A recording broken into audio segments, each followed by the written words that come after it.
চলো বন্ধুরা, আজকে আমি তোমাদের সাথে আবারও একটি রান্না শেয়ার করছি। সেটা হলো আলু, বেগুন, টমেটো, কাঁচা লঙ্কা আর কালো জিরে দিয়ে ইলিশ মাছের ঝোল। এটা খুবই সুস্বাদু হয়। কারা কারা এরকমভাবেই রান্না করো ইলিশ মাছ আমাকে জানিও কিন্তু কমেন্টে।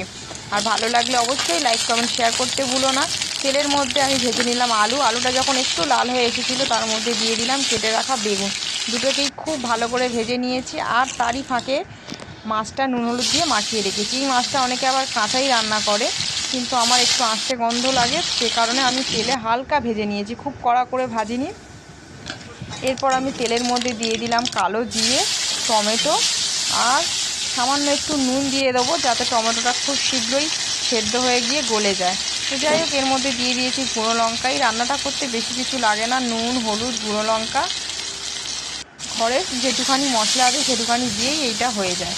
তো যাই হোক, ভালো করে মশলাটা কষিয়ে নিয়ে তাতে দিয়ে দিলাম কেটে রাখা কাঁচা লঙ্কা।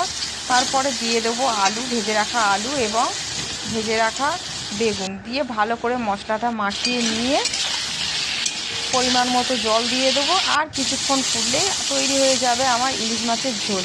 যাই হোক বন্ধুরা, দুঃখের বিষয় হলো এখনকার মাছগুলো দাম নিলেও আগের মতো আর সেই স্বাদটা পাই না। তাই আর ইলিশ মাছটা এখন আর অতটাও ভালো লাগে না। তাও খেতে ইচ্ছা হচ্ছিল, তাই নিয়ে এসেছে তাতানের বাবা। তো রান্না করে খেলাম। এরপর আমি দিয়ে দিয়েছি ভেজে রাখা মাছগুলো।